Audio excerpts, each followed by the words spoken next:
Okay, we're live. Hey everyone, James and Debbie here. So please let us know if you can see us and hear us okay, because sometimes we have these technical issues, and right now we're broadcasting the interview to LinkedIn, Facebook, and YouTube. So please let us know where you are, which platform you're using to watch the interview right now, and if you can hear us and see us okay, to make sure we don't have any technical problem here.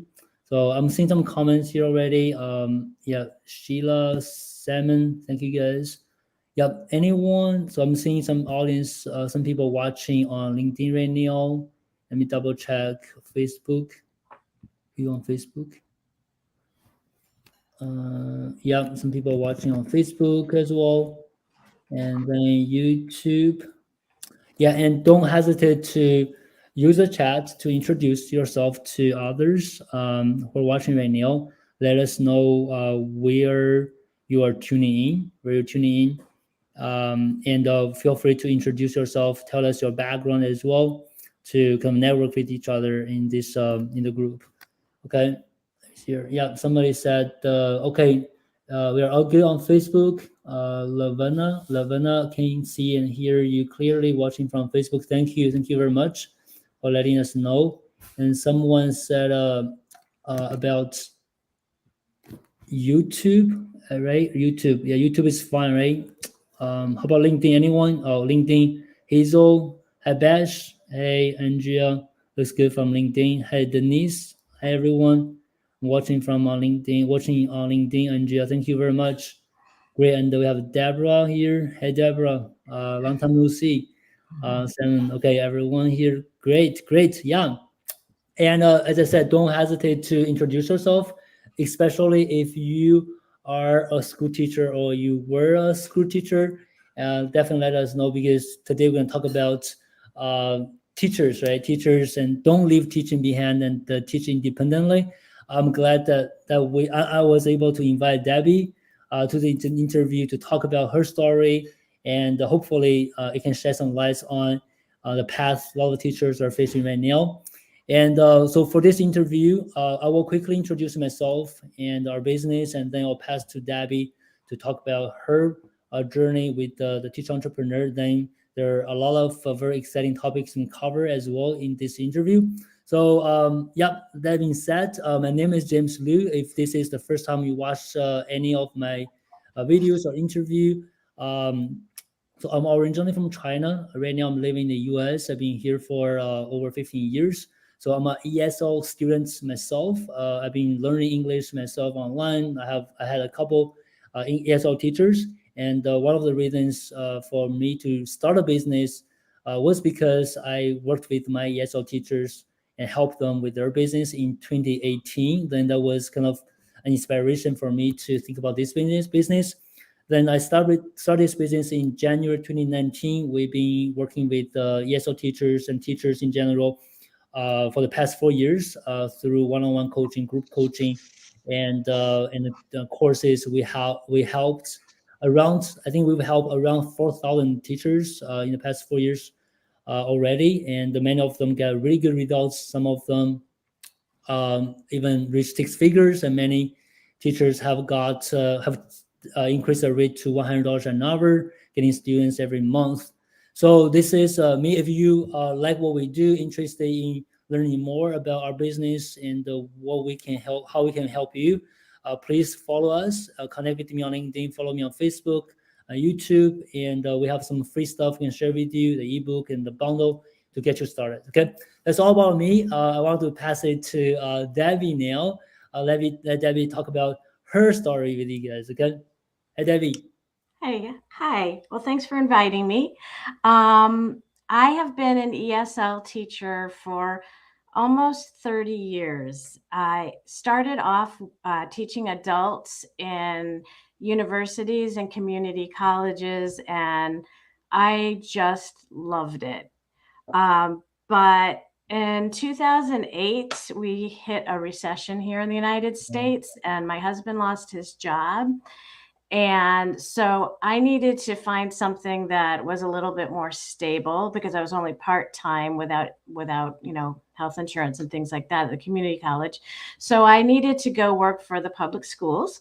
So I worked for 12 years in a middle school as an ESL teacher. I stopped a little over a year ago and started James's program. Good. And in a nutshell, that's my Yeah, story, and yeah, I've been doing it for about a year and a half. yeah. It's good. It's good. Yeah. We can stop there, right? And we can continue in the next chapter. It's good. It's good. Yeah, I think. I mean, the reason I want you to be on the interview today, Debbie, just you've been a traditional teacher, and you've been teaching at school for so long. Then you started this journey with us, and you've been doing great in the past year and a half.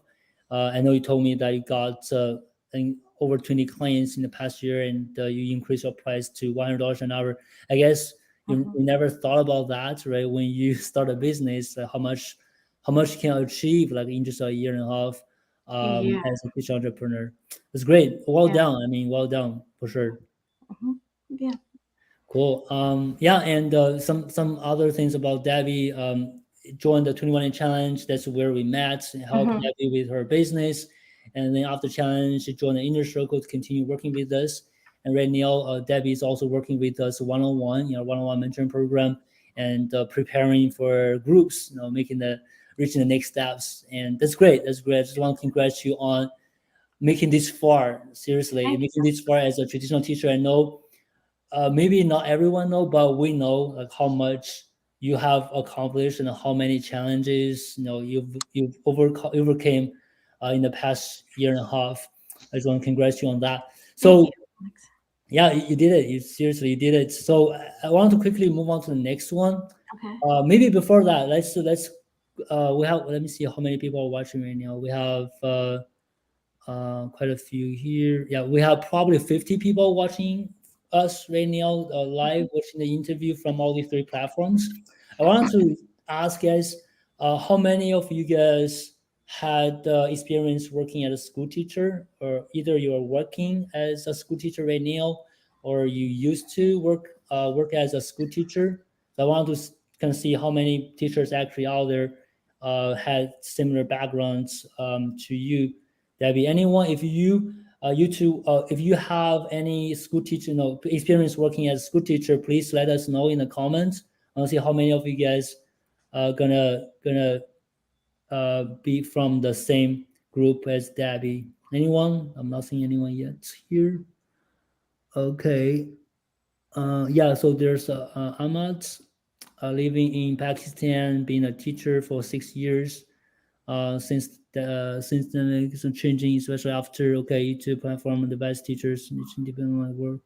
Okay, that's great. Thank you for sharing that. Mhm. And Jen, I have for many years. Great, Jen. Thank you for being here today.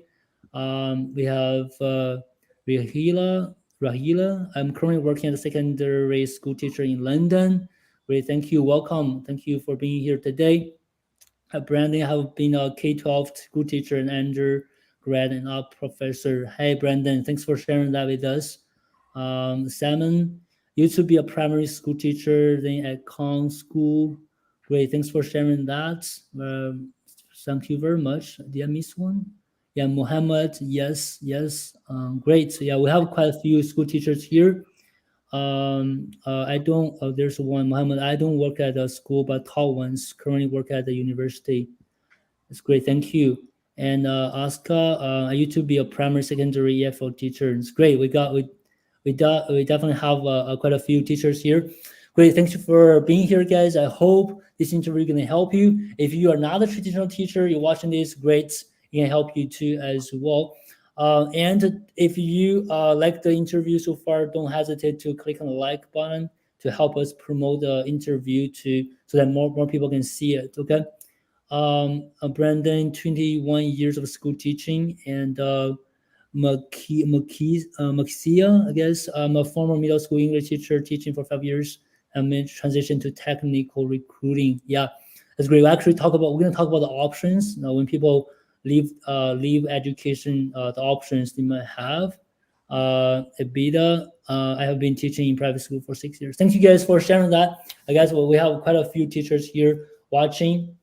I hope this interview can really help you guys. Okay, the next topic we're going to talk about, actually just back to Debbie, and we want some of you guys might want to know, like, okay, Debbie, why did you leave the school system? What are the reasons for you to leave, right? So this actually is not a very it's not a something rare now. I know this kind of thing now, like in the US, especially as far as I know, according to the research, there are like 300,000 teachers left in the past 2 3 years. There's like a huge shortage, teacher shortage in the US, and even like in my daughter's daycare, they send emails to us like they're facing a shortage right now. So it's kind of very bad right now in the US and also in other countries in the world. And yes, it's unfortunate, and I really want to hear what happened to Debbie and what was your reasons that left the school system. If you don't mind sharing with us, Debbie. Okay. Well, I love teaching adults and I love teaching adults. And I didn't think that I would like teaching children, but I actually really grew fond of the kids, especially the ESL kids.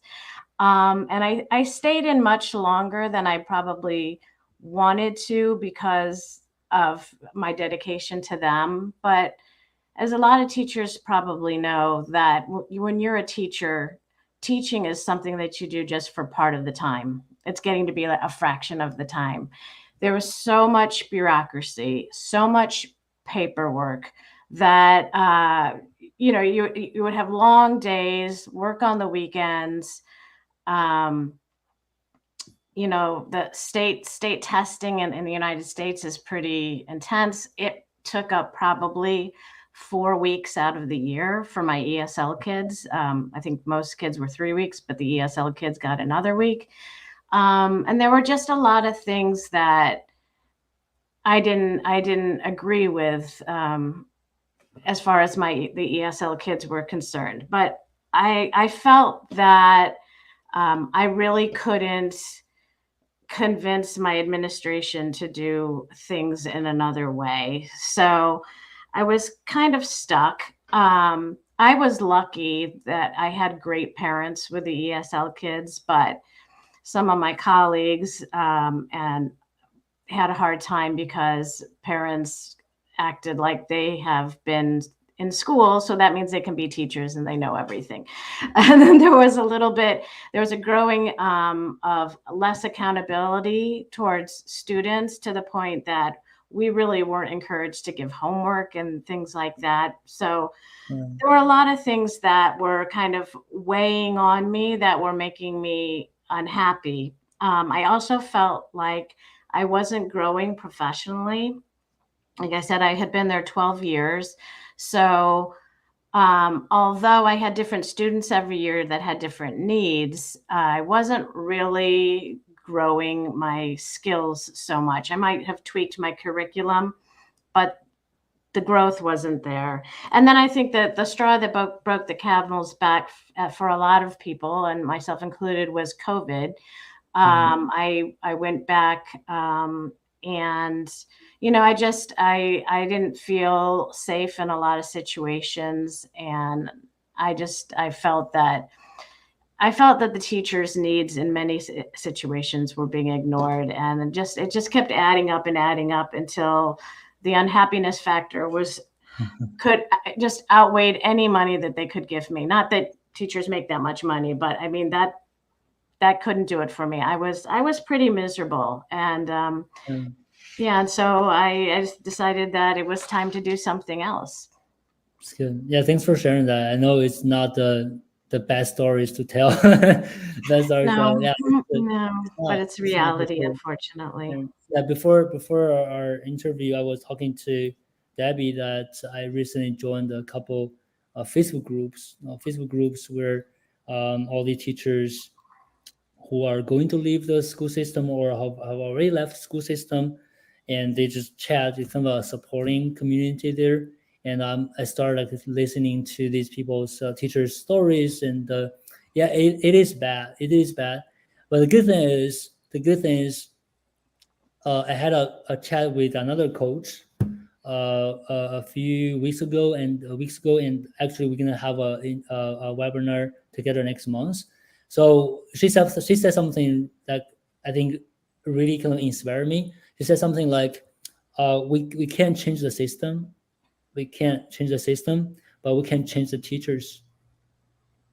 Right. So I think that really one of the reasons we work hard to work with the teachers, because I know the system is hard to change, but if we are able to change the teachers and we working with teachers together, we will be able to change the system eventually. No, I think that's a kind of what resonates with me from that, and it's bad that teachers are leaving, but no, there are a lot of teachers actually have passion in teaching, right? So Abida said that teaching is my passion, right? So a lot of teachers are passionate about teaching, and they have to leave the school system, and then they are facing a lot of options. Now, facing a lot of options, and what they can do, right? What they can do. So one thing for sure is, as a teacher, you have a lot of transferable skills that can make you a career somewhere else. For sure, that has been demonstrated, right? That has been proven.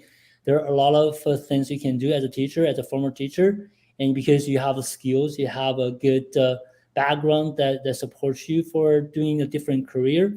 But there are also a path for you to stay in education, and having your own teaching business, getting your own teaching own students is also an option, and that's the option Debbie chose.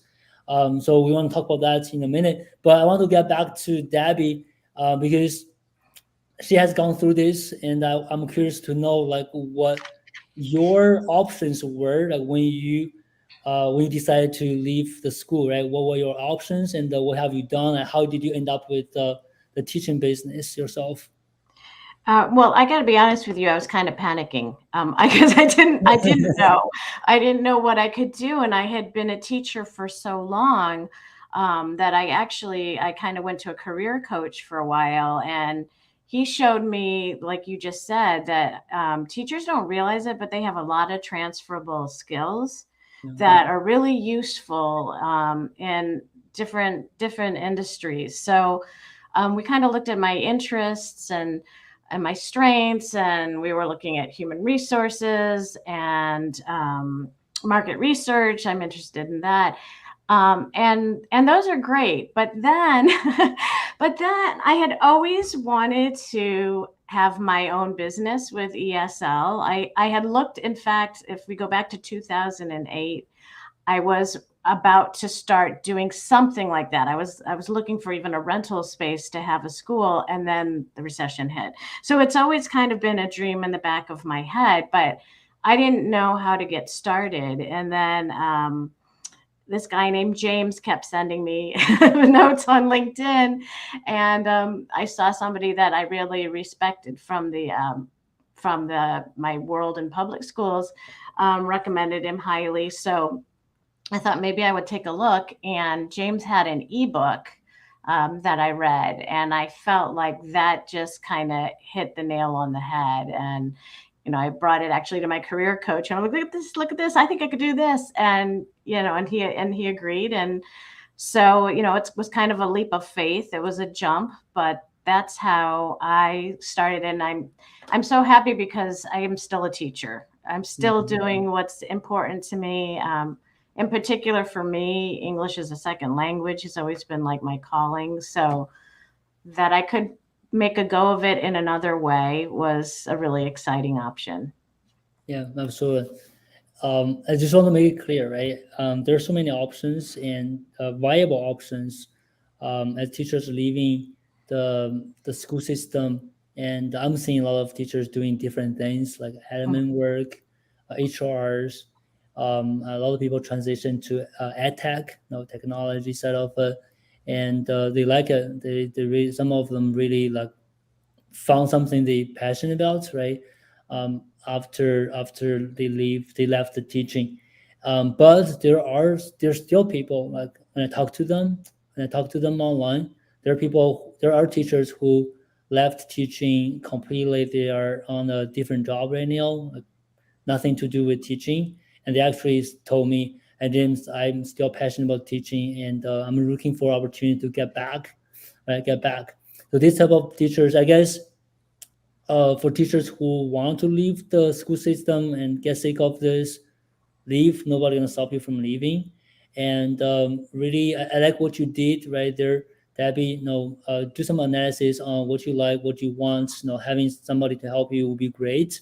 But if you realize that you are still passionate about teaching, like you still like teaching, you still like helping, but not necessarily in the classroom setting. Classroom setting, but you're having fun or helping others, teaching others, and having your own teaching business is a pretty good option. And not many people know. And also, I guess it's kind of scary, right? Scary. We're gonna talk about that, like different transitions. We talk about that. We're gonna talk about that in a minute. It's gonna be scary, but seeing like teachers like Debbie that made it work, and I hope that give you a lot of people, a lot of teachers out there, the confidence. Okay, you can make it work too. So we're gonna talk a little bit more of that to give you guys some inspiration. But I'm seeing some comments here. LinkedIn user, I'm not seeing your name for some reason. Would like to make a transition, but having financial issues can't afford someone to help me. It's okay. So if you're talking about hiring a career coach, yes, that can be helpful. But if you're talking about um, finding what you're passionate about, there are a lot of things online that are available to help you. And also, if you decide to, let's say, to start a business yourself, there are a lot of things free to get you started. We have free book, free bundles, tell you what to do. We have a 21-day challenge that only costs like $100 something to help you get started. So yeah, having financial challenges is kind of a case for many teachers because they're underpaid, underpaid so much. But I mean that's actually one of the reasons you want to do something different to change, right? To make a change, for sure. Thanks for sharing that. Content writing, designing is something that I'm passionate about. Yeah, actually, that's a viable and that's an option too. Content writing, designing, and I'm seeing a lot of teachers transitioning into curriculum development, because they've been doing this for many years as a teacher, and they're transitioned to curriculum development. Right there, as I said, teachers have a lot of transferable skills. Then, what's really important here is to find out what you're passionate about. Right? If you're passionate about teaching, like Debbie, starting a teaching business, getting your own students online could be a good option. But if you're passionate about something else, if you know that, just do it. Right? Do it. Don't hesitate. Don't hesitate. Great. Yeah. So for all of you guys who are watching, don't just sit there and watch. Comment. Let us know how how this resonate with you and what your experience have been. If you're a teaching teacher, not teaching teacher, what you're doing right now, and let us know. And don't hesitate to ask questions as well. We're gonna definitely get back to you on your questions. Right. So this is the part we want to talk about the options, and as Debbie mentioned, right, talk to a career coach and really realized that having a business is what she wants, what she wanted, and then she looked into it, and she found us, and we help them, and the teaching, started teaching business, and we made it work right in the past year and a half. So now probably, I guess, Debbie, a lot of teachers, especially the ones who are still in school or just left school, and Mhm. probably they're interested in getting their business going, but they don't know exactly what's gonna look like, as a teacher entrepreneur having a business. So we're gonna spend the rest of the interview talking about your journey so far. I guess I want to kind of paint a very good picture to the teachers who are hesitant, who kind of want to know, hey, Debbie, tell me what's behind the scene, like what it looks like as a teacher entrepreneur. So let's do that, Debbie. So tell us, like, how's your journey so far as a teacher entrepreneur in the past year and a half, and what's your takeaways that you want to share with the teachers who are watching right now? Sure. One thing I wanted to say just about what you had just spoken about, that, one thing that's if you're not sure about what you want to do, at least in this case, you could continue being a school teacher if you are in school yeah, and do this part time. And then if you yeah, start to see that it's getting some energy and momentum, you can decide if financially that's the right that's right. choice for you. That's So right. it doesn't have to be an either or if you already have, a teaching job, but it could be something that Yeah, yeah. you That's a good reminder, and I think um, the concern from the LinkedIn user here, right? I guess, as Debbie pointed out, and actually that's the case for most of our clients. They keep their full time job or part time job while they're building their business. So we don't recommend that you quit your job and then fully focus on your business unless you are not much concerned by your financial situation, right? Because it does take some time to build a business. You don't see like a paycheck next month when you have your business, right? So it takes some time. So yeah, that's a great reminder. If you have a job but you want to leave or you want to quit, don't quit yet. Let's let's already get started with the business and start building it. Once you see some results, you're getting clients. Sure, it gives you confidence to quit, to leave, right? Because something can. is working right now. That's a great reminder. Yeah, thanks for reminding us on that, Debbie. Yeah, and in fact, when I first started, I was still teaching too. So there was a little bit of an overlap, Yeah, and then I just left. But that being said, if this were 10 years ago, I couldn't have just left completely like that. yeah, I'm just at a yeah, stage in my life where my kids are grown up, and we don't have the same expenses, and my husband's working. So otherwise, I probably would have kept yeah, my foot in that door. yeah. But so what does it look like? So it was scary. I mean, it was scary at first. I got to be honest with you. I did get two clients right away, which I know is very unusual. But I did. I finished the program. I did in the month of February, and when it ended, I got two people like that, and I didn't. I mean, it was excited, but I was petrified too. So, you have to you're putting together an entire curriculum for your niche based on what you think is best for them, and so it's exciting. I've met a lot of interesting people. Some of my clients I kind of consider friends even. So that was cool. Um, One of the biggest differences for me, and I was talking about this before with James. When you work in a school, you're a part of a community, and there are always people around. Yeah, And sometimes you might like that, and sometimes you may not. But you're used to having a community, and this is one-on-one, in virtual. So it's virtual, but I have kind of worked around that in two ways. James has some Facebook groups that it's a virtual community that you can put out a question to anybody, and somebody will answer you. Or yeah, I had sometimes, like, I might have been like frustrated with a situation and I felt really down, and I put it up in the group, and everybody was so supportive. So yeah, that's one way I kept a community. And then I made a point to get out and see people. I organized a lunch once a week where I meet people in town, because I need to see people. That's not true for everybody, but that was my case. So I yeah, kind of had to make this new world work for me. yeah. And Yeah. it's It's a it's community thing that we just wanted to quickly comment on that. Yes, if you used to have a community as a teacher, as the teacher community or the school, then if you completely move online, having your online teaching business, it can be like lonely, and no, you just feel like no, in my case, I've been working on my business for 4 years until this summer. Like this past summer, that was the first time I ever saw anyone that I met in this business. After 3 years and a half, I finally saw some clients we have in the business in Boston, right? It just sometimes you feel like this kind of not true, like not real, right? That we've been working together so closely, and we never met. It's just like it's not real, right? So when you have a community, like a lot of people there to support you, to hold you accountable, to help you. That's kind of very, very critical for any people like us, like entrepreneur, teacher entrepreneur, like online business owners. So just to make it clear, right, the community you mentioned is the inner circle, Mhm. because a lot of people are in the inner circle right now. I think watching this video right now, and we got a lot of good feedback on that.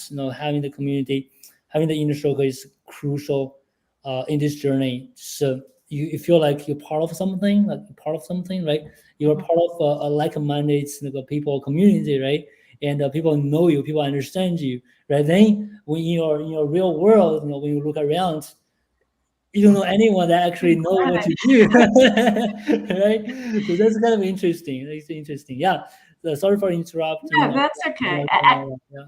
Actually, I met one of my clients in real life. We ended up being on vacation and kind of not far from each other. So I took a train ride and we all had lunch together, and that was kind of cool. And then I meet with another member every week just to kind of check in. So she's become a friend. So I've made some friendships, but I also know I need to see people too. So I have to make an effort to do that.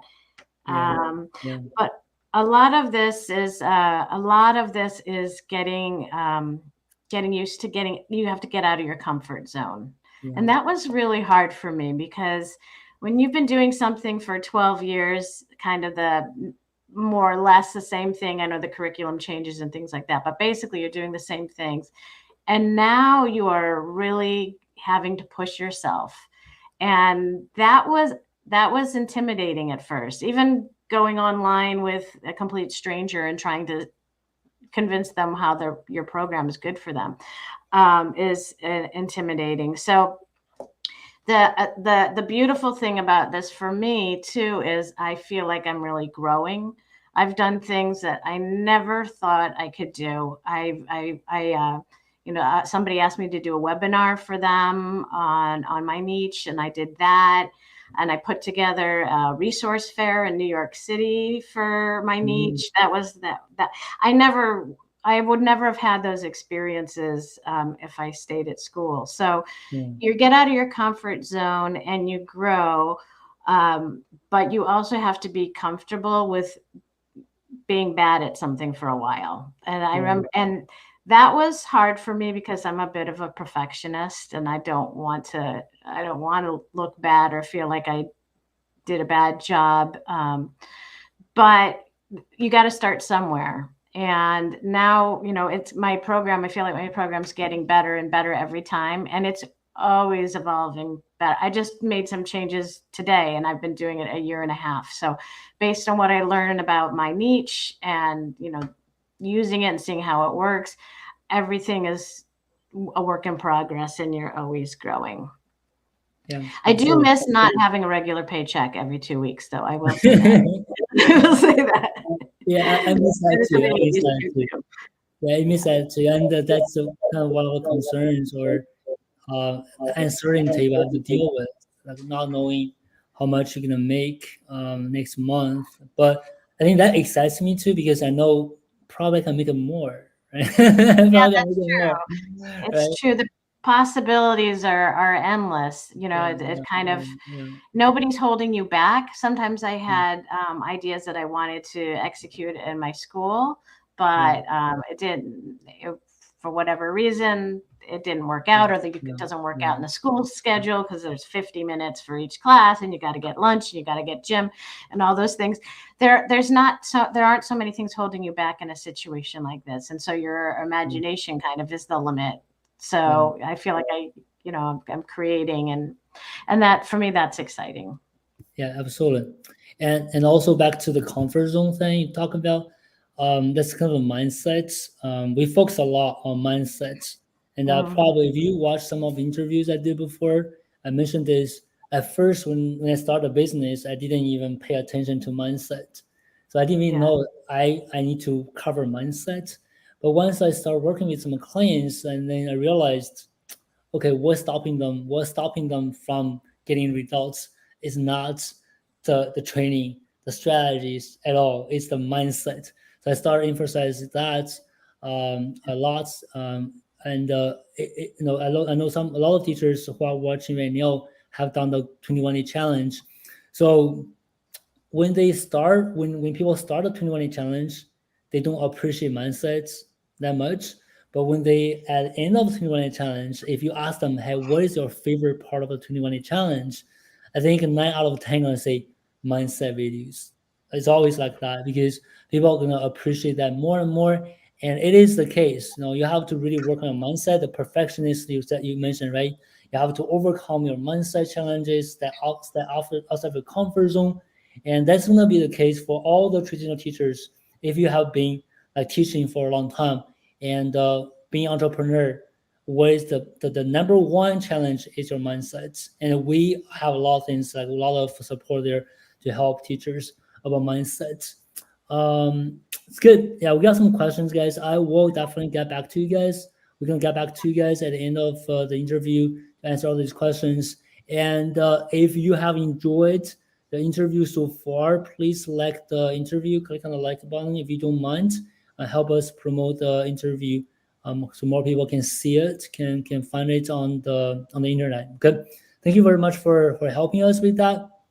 So we talk about mindset. We talk about the comfort zone, and yeah, the paycheck, right? I miss the paycheck for sure. I miss that too. So what else? What else that you feel like teachers might want to know, like as a teacher entrepreneur, what's different from being a teacher at school, or something that you want can help these teachers understand the journey.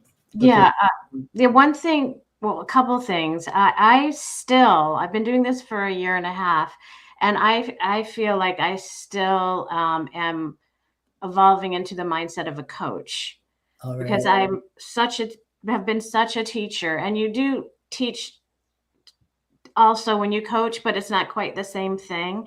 And so, I'm still growing, I'm still changing. So that's a mindset switch. And another thing is that as teachers, I feel like it's just the nature of who we are. We give and we give and we give. And when you're working at school and you're getting a paycheck, a lot of times they're asking you to give more and more, and you don't get paid anymore. So I've had that mentality for so many years, or at least 12, that, I'm going to have another thing to do and another thing to do, but my salary stays the same.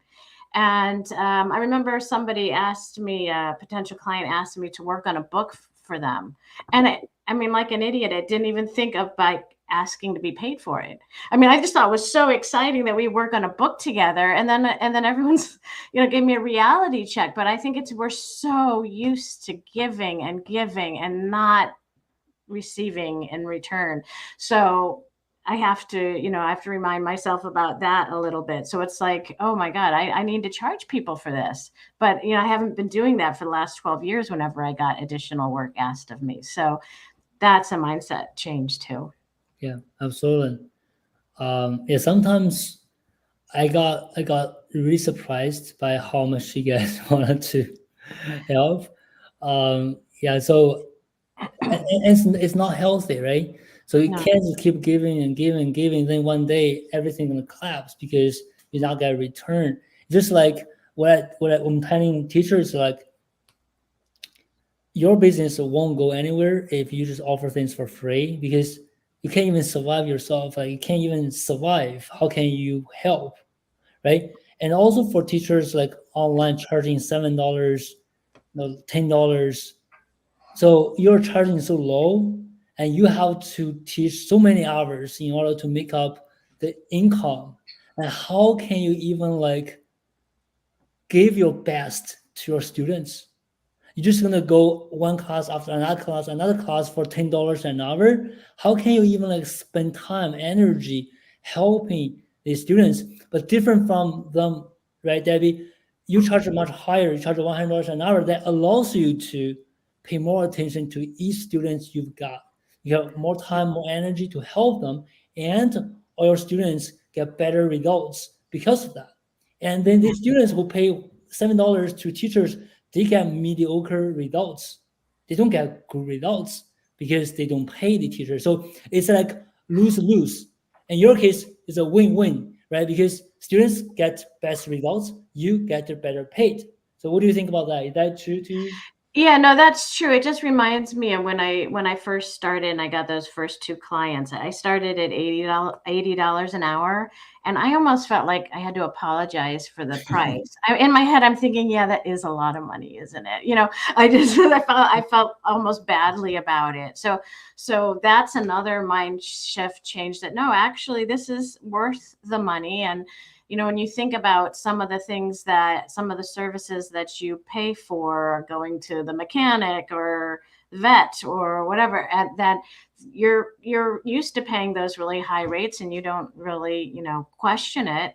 Why should it be different than you giving somebody Mm, exactly what they need and saving them hours of time because they're not wasting it getting those extra few things that they are thrown at them that they don't need? So that's another thing. I really almost felt like apologizing when I told the price. I love it. I love Yeah. it. So you charge a higher rates and you want to apologize. Well, because to me also as a teacher, not used to working in high Yeah, dollar numbers, yeah, to say like, oh my God, I'm asking this person $80 an hour. Yeah, that's a lot, isn't it? I didn't say that, but in my head, I was thinking, oh my God, that's a lot of money. And maybe that even came out by the way that I spoke or whatever. So it's not it's taken some time, but I don't feel apologetic. And people don't most people anybody who is a good fit for my niche doesn't question the money. If they question the price, it's because they're looking for general ESL, mm, and that they can find it for less because there's more competition at that. exactly, exactly. So if they see the value, they see you as expert and specialist helping them, they have no problem with the money. That's exactly true because you're not offering some general teaching, ESL teaching. You're giving your expertise there. You're helping them with something very customized, specialized, right, and can get them results. That's true.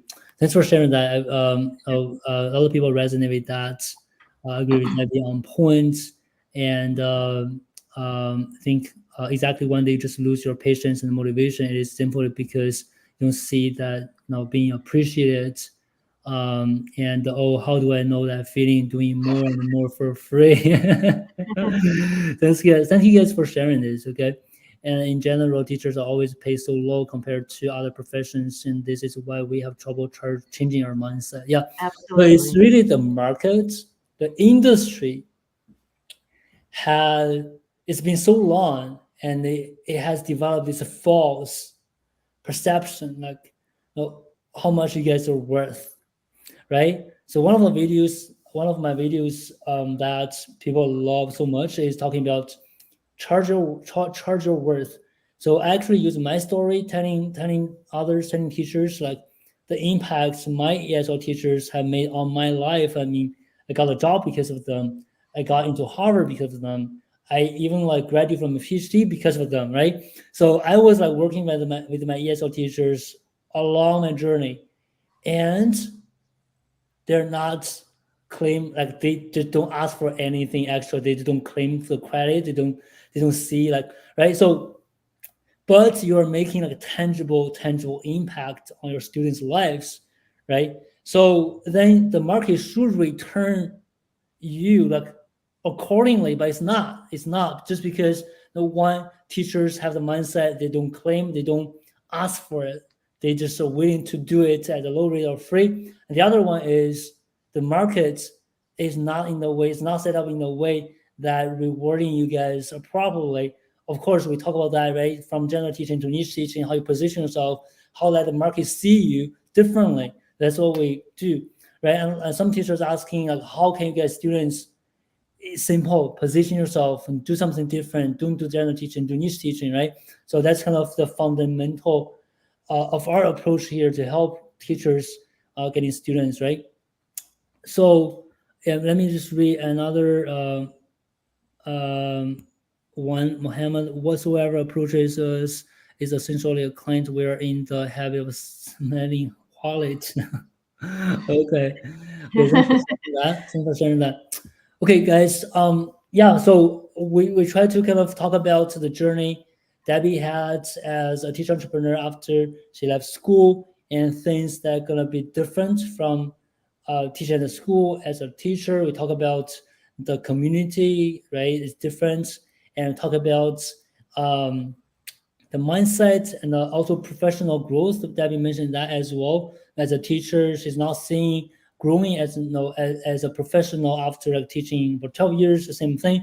But as a teacher entrepreneur, she's learning everything new every day, growing, doing things she never thought she could do before. So that's the growth, and that excites her.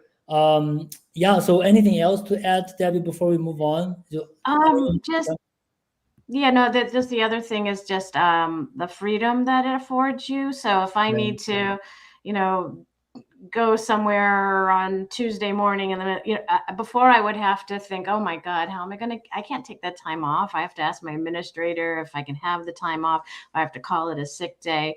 You make your, I like that I can make my own schedule. I mean, it's not, we laughed about it before, but if you're a teacher, you can't even go to the bathroom when you want to go to the bathroom. You have to wait to certain times. I mean, that's really, at least in the United States, it really was like the opposite of freedom. So what I like about this for me is also the freedom and Yeah, I flexibility. like that. I like that. The the independence, right? The flexibility. Yeah, as a teacher entrepreneur, as a business owner, you make your own calendar. You control your calendar. You control your time, right? So the other day, I think just last week, I was like, James, you've been working so hard for a month now. Why don't you take 2 days off? So I told myself that. I was like, okay. So then I just go to my calendar. I block 2 days next week.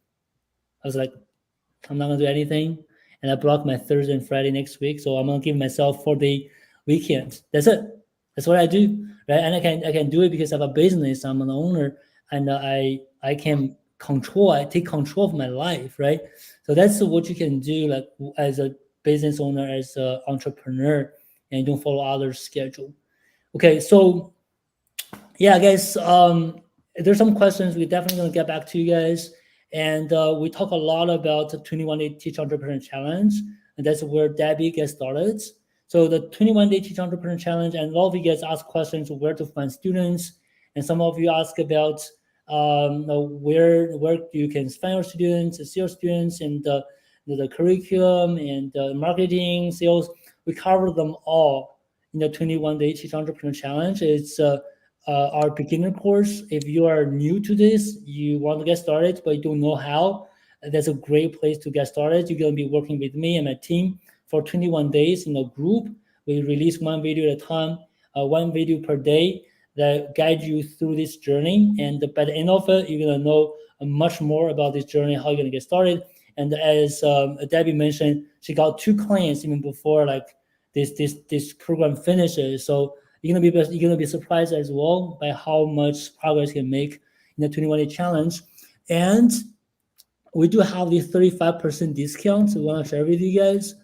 If you want to join the next round, which starts on November 1st, it's going to be less than a week from today. We start another round on November 1st, and the full price is $197 with a 35% discount. It's going to be $127. I'm going to share the link with you guys. If you want to join the 21 challenge and start this on November 1st next month, join it. Okay, I'm gonna share the link with you guys. That's a discount link. Okay, it went through on Facebook and LinkedIn, Facebook and the YouTube. Let me go to LinkedIn and send this to you guys. Yeah, so 21-day challenge. A lot of teachers have joined this already. For watching this one, if you haven't, check it out. Okay, check it out and join us. It's gonna be super helpful. It's very compact, condensed course to get you a lot, answer your questions there. Okay, so I shared the link with you guys. Definitely check it out if you are interested. And now let's answer some questions. Okay, answer some questions.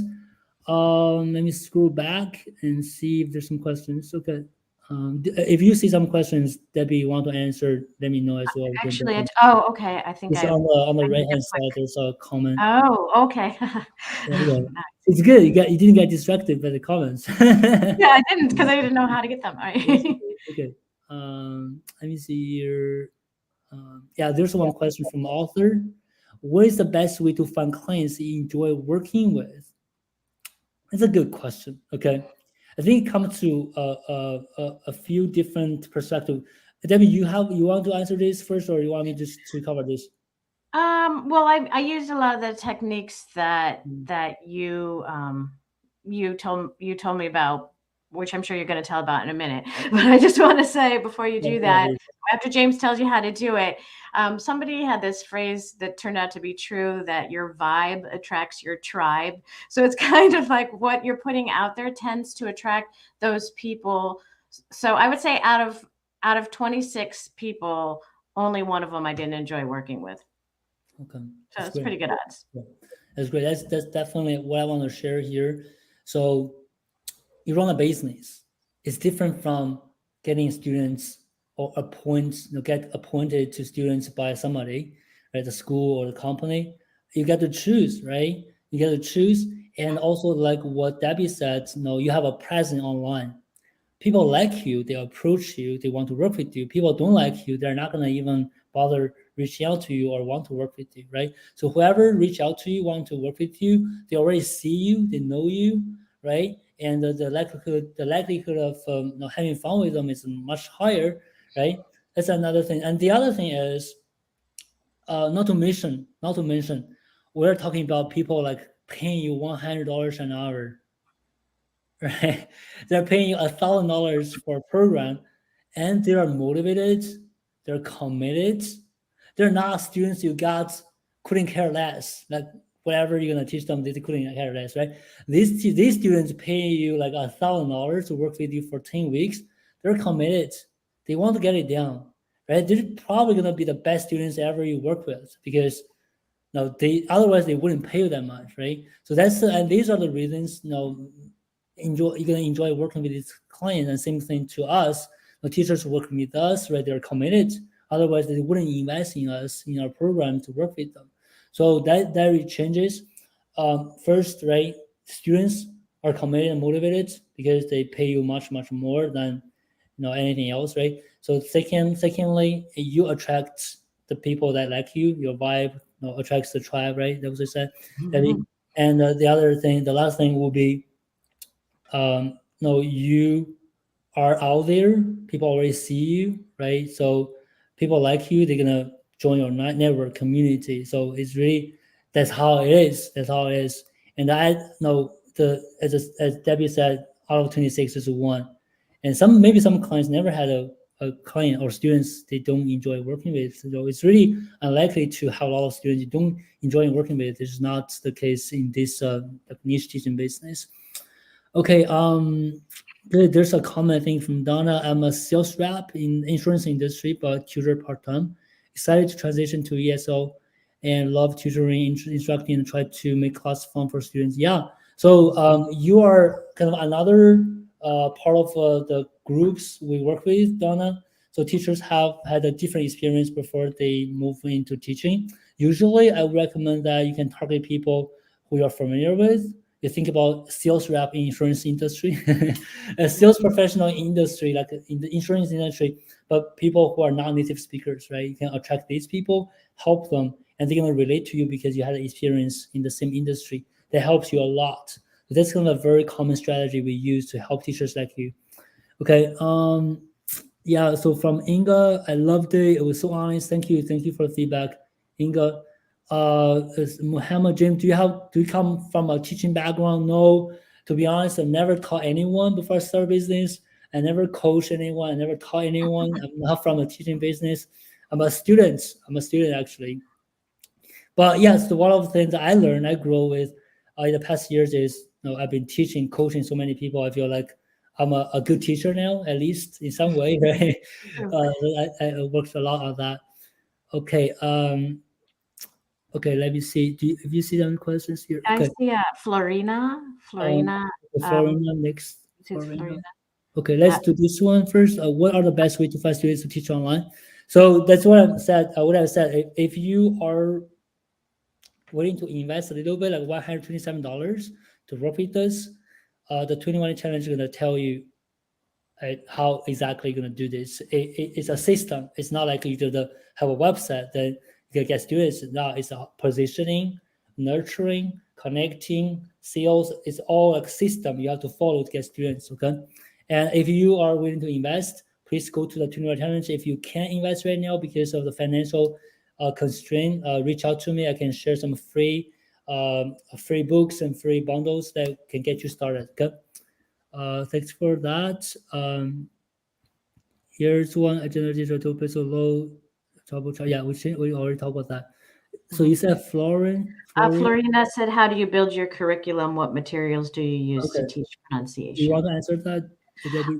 Well, I mean, doing James's course is what taught me to build my curriculum. That it's a good place to start. It's a great base when you're first starting out. So I've just made some tweaks along the way that because I might see that my niche needs something else. Or in addition to, or just, but he teaches you, he gives you a good basic, either, communications program or, um, what type of things you would want to work on. So that was a great start for me. And pronunciation, I mean, I think it depends on your niche. I've been an ESL teacher for, as I said, a very long time, but pronunciation was not something I really had to spend a lot of time on for ESL in middle school because the kids were around their English speaking peers the whole time. So they're like sponges. So I actually had to learn about pronunciation more on my own. So I did a lot of studying on my own to help for that portion of my program. Yeah, that's good. So in the 21 challenge, we talk about the structure, how you design a program, the pillars, sessions, but then it's gonna be you that getting these materials. We do have some support there, but as Debbie mentioned, it's really a learning journey, like a process. You work with your clients, so that's one of the things we um, we do very differently. So you don't have your program ready before you teach, right? You just stay 1 week ahead of your clients, then you work with your client to complete your program, and that's the best way to have this customized program. Yeah, there are a lot of things about that. If you are looking for any curriculum support or lesson support, there are a lot of materials out there. And if you want us to help you, reach out. We do have some support there as well. Yeah, there's a question for you, Debbie. I think maybe this is very challenging. How do you justify high prices in 3 sentences? Oh gosh. Well, it depends on what they say, but basically I would say how they're going to have all the vocabulary they need to say what they want in meetings, Yeah, and they're going to express themselves more clearly. But I think one of the other things is that maybe it's hard to realize now, if you're not doing the program, how much time you save people. And yeah, time is worth a lot of money, yeah, especially to these very busy individuals. And I yeah, mean, the reality is that their career is going to go forward yeah, because of this. So yeah, yeah, yeah, they spend. yeah. I haven't actually had to justify it, to be honest Yeah. with you. That's what I want to say, Debbie. Yeah. Um, so So when you have that situation, and Simon is very new to this. Simon is actually in the current challenge group, Mhm. so you're probably gonna have a lot of people questioning this. Give you money objection because they don't trust you. No, no, that's no, right. So just they don't trust you because you're new. They don't trust you. That's why they challenge you a lot. So in that case, it's really hard to handle that. Because when people don't trust you, don't believe in your program, it doesn't matter what you say, right? But while you're working on your business as you grow, like where Debbie is right now, year and a half, whoever talked to Debbie, who has already been following her, like building a lot of trust, when they talk to Debbie, they already trust Debbie. They know Debbie is the authority, is the expert in helping them with these certain things, right? So then they don't give you objections anymore. So in order to handle this money objection, it's not okay. There are 3 sentences magically going to handle that. Yeah, some people might tell you that you can try. It's trying is better than not trying anything. Trying something is better than trying nothing. But what you really need to focus on is what happens before the sales, the trust building, the content, the authority Yeah. setting, all that, and consistency building, delivering, right? Social proof, all that actually going to help you eliminate these type of challenges. Yeah. So yes, Simon, Yeah, that's Simon, I hope this is helpful. Okay, here. Maybe one last question here, guys. I know there's some more questions, but we're at the hour now. So how do you determine how much you can charge per hour at guideline? So let me quickly answer that. So when teachers working with us, it's like if you are in the 21 day challenge, we actually give you some guidelines. We usually recommend that you start with $50 an hour or $60 an hour because we know that's kind of a sweet spot for people who are new to this.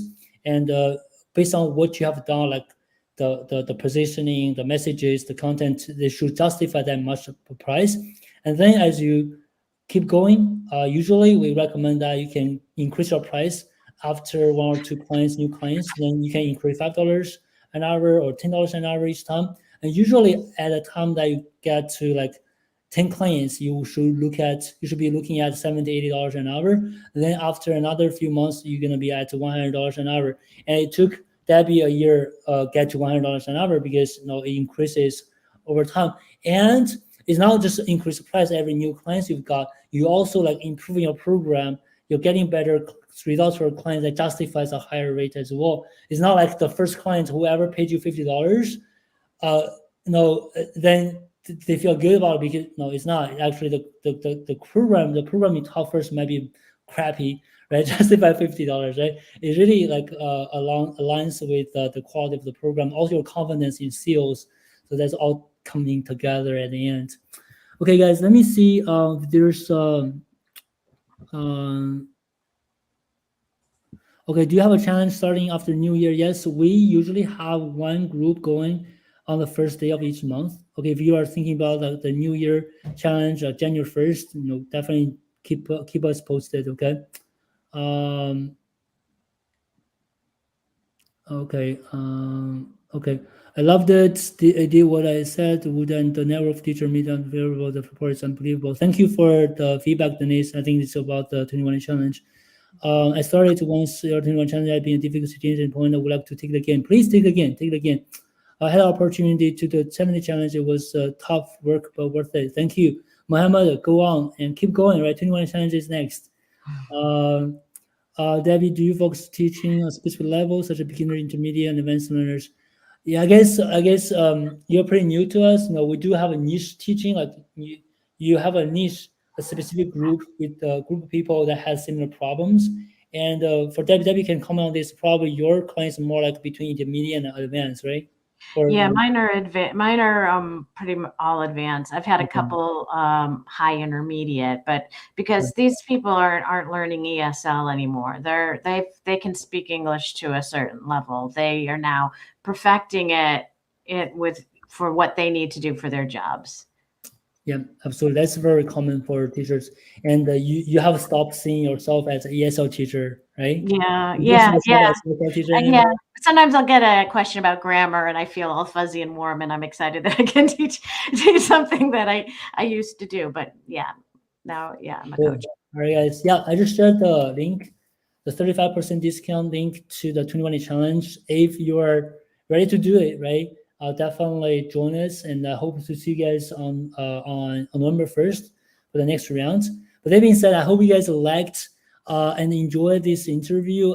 Myself, at least I enjoyed it, and I hope you enjoyed it too, Debbie. That's The fun. interview was good. It was okay, Yeah, right? it's fun. Yeah. Yeah, yeah, yeah. And I hope to invite you back again in the future when you are the next level. Definitely want to keep working with you on your business, Debbie. And for everyone else who's watching, make time to join this interview. And thank you very much for being here. I hope the interview inspired you and give you another reason to keep pushing yourself and to become the person you want to become, right? And that being said, thank you guys very much for being here, and thank Debbie for hosting this interview with me. I'll see you guys next time. Take care, bye guys. Bye. Bye bye. Bye.